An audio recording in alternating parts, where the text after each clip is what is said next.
Selamat datang di negeri dongeng. Di sini kita akan membahas semua yang ada di bumi ini. Mari kita mulai saja. Kali ini negeri dongeng menguak tentang kisah sejarah gaib di tanah Jawa. Peta tanah Jawa. Tahun 1729 Masehi, istimewa, sejarah awal Pulau Jawa seolah terbungkus oleh misteri. Karena sama sekali tidak diketahui keberadaannya oleh dunia sampai pulau ini dikunjungi oleh peziarah dari Cina, Fahian pada tahun 412 Masehi. Berdasarkan buku sejarah gaib Tanah Jawa, karangan Cewela Adbater, cetakan 1 Maret 2015, disebutkan, pada 2000 tahun sebelum Masehi, Pulau Jawa sudah menjadi koloni bangsa Atlantis, tapi saat Atlantis hancur, Jawa menjadi negeri terpisah. Nah, di saat masih dikuasai oleh bangsa Atlantis, inilah ajaran gaib hitam dan sesat mulai diajarkan kepada penduduk yang tinggal di Pulau Jawa ini. Sehingga pengaruh aliran sesat itu kemudian semakin kuat dan merusak tatanan kehidupan yang ada saat itu. Mereka memuja dewa yang kejam yang selalu meminta persembahan manusia dan hidup di bawah bayang-bayang tirani tanpa kesempatan untuk melepaskan diri. Pada zaman itu, mereka diperintah oleh raja yang merangkap imam agung dari aliran hitam itu. Di antara raja ini ada seorang yang sungguh fanatik dalam kepercayaan aliran hitam itu. Sang raja memiliki keyakinan bahwa hanya dengan menjalankan praktik kepercayaan yang mengorbankan darah setiap hari, wilayahnya dapat diselamatkan dari kehancuran. Hal ini didasari keyakinan bahwa dewa-dewa ganas dan haus darahlah yang memegang kendali atas Pulau Jawa pada saat itu. Para dewa telah membuktikan kekuatan dahsyatnya dengan letusan gunung berapi berulang-ulang dan bencana-bencana alam lainnya.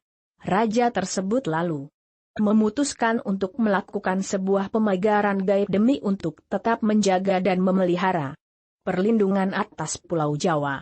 Salah satu caranya dengan praktik ilmu gaib dari para ahli sihir. Hal ini dilakukan agar kelak semua sesembahan darah kepada dewa-dewa haus darah yang bercokol di seluruh Jawa tetap dilanjutkan di sepanjang abad-abad yang akan datang.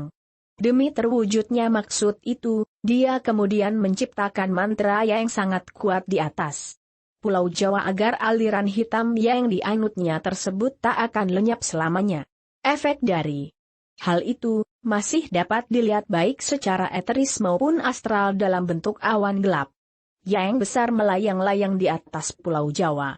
Awan hitam ini anehnya kelihatan seolah-olah seperti tertambat pada titik-titik tertentu, sehingga tidak lantas terbawa oleh angin dan tetap tinggal pada tempatnya. Titik-titik lokasi awan hitam ini sengaja dimagnetisir oleh raja, dekat dengan kawah-kawah gunung berapi. Salah satu alasannya adalah karena kawah-kawah tersebut biasanya ditempati oleh beragam jenis makhluk-makhluk halus, sehingga makhluk-makhluk gaib itu dapat diperintah oleh sang raja. Kemudian pada 1200 tahun sebelum Masehi terjadi invasi secara damai terhadap Pulau Jawa oleh Raja Vaivas Vatamanu yang beragama Hindu. Mereka datang secara damai tinggal di pantai dan pada akhirnya membentuk kota perdagangan kecil yang independen. Seiring waktu, kekuatan para pendatang Hindu ini meningkat pesat dan akhirnya menjadi dominan dalam komunitas. Akan tetapi, walaupun agama Hindu telah diterima oleh penduduk namun dalam keataannya pemujaan lama terhadap ajaran sesat tetap dilaksanakan dan praktik ilmu gaib malah makin menjamur. Melihat kondisi tersebut, Raja Vaivas Vata yang berkuasa saat itu meminta untuk mengirimkan ekspedisi ke Jawa pada tahun 78 Masehi. Ekspedisi ini dilakukan untuk menangkal pengaruh buruk dari aliran sesat yang sudah membumi di tanah Jawa tersebut. Pemimpin ekspedisi ini dipimpin oleh ahli spiritual bernama Aji Saka atau Sakaji. Aji Saka ini sangat memahami tugas yang diembannya. Aji Saka lalu menanam benda yang berdaya magnet kuat yang telah dimantrai di 7 tempat di Pulau Jawa untuk menyingkirkan pengaruh aliran hitam dari tanah Jawa, tumbal bagi tanah Jawa. Untuk tempat menguburkan tumbal atau jimatnya yang paling penting dan kuat, Aji Saka memilih perbukitan yang mengarah ke Sungai Progo, tempat yang sangat dekat dengan titik Pulau Jawa. Legenda mengenai Aji Saka ini dalam berbagai cerita juga dianggap melambangkan kedatangan Dharma, ajaran dan peradaban Hindu-Buddha, ke Pulau Jawa. Akan tetapi penafsiran lain beranggapan bahwa kata Saka adalah berasal dari istilah dalam bahasa Jawa Saka atau Soko yang berarti penting, pangkal, atau asal mula. Maka namanya bermakna raja asal mula atau raja pertama. Mitos ini mengisahkan mengenai kedatangan seorang pahlawan yang membawa peradaban, tata tertib dan keteraturan ke Jawa. Karena Aji Saka telah mengalahkan Raja Jahat Prabu Dewata Cengkar Seng penguasa hitam, yang kala itu menguasai Pulau Jawa.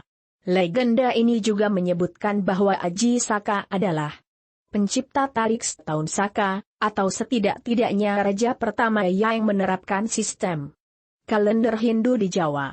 Tumbal Aji Saka untuk menangkal kekuatan hitam pun bertahan hingga beratus-ratus tahun kemudian, hingga sampai pada keadaan di mana jin kembali berkuasa, hujan darah di mana-mana, bencana merajalela. Pada masa ini berkembanglah beberapa aliran ilmu gaib di Pulau Jawa, di antaranya kejawen, klenik dan kebatinan. Lalu pada awal abad 13 datanglah Syekh Subakir, seorang ulama yang dikirim Kesultanan Turki Utsmaniyah ke tanah Jawa. Syekh Subakir adalah seorang ulama besar yang dikirim untuk menumbal tanah Jawa dari pengaruh negatif makhluk halus saat awal penyebaran ajaran Islam di Nusantara. Karena Syekh Subakir mengetahui kondisi Pulau Jawa banyak dipengaruhi unsur gaib yang sangat mengganggu. Lalu, Syekh Subakir membawa batu hitam dari Arab yang telah dirajah. Kemudian dengan karomah yang dimilikinya, batu hitam dengan nama Rajah Aji Kala Cakra tersebut dipasang di tengah-tengah tanah Jawa, yaitu di puncak Gunung Tidar, Magelang. Karena Gunung Tidar dipercayai sebagai titik sentral atau pakunya tanah Jawa. Hasilnya kekuatan gaib yang mengganggu di Pulau Jawa dapat dihalau. Pada masa ini ilmu kebatinan berkembang lagi menjadi beberapa cabang, yaitu ketabiban, kawaskitaan, kesaktian, kanuragan, kekebalan, pengasihan, termasuk juga tenaga dalam. Kemudian, sepeninggalan Syekh Subakir, pemagaran gaib terhadap pengaruh negatif dilanjutkan oleh para wali songo. Para wali ini mengajarkan ajaran Islam. Salah satu di antaranya yang terkenal yaitu Sunan Kalijaga. Wallahu a'lam bishawab.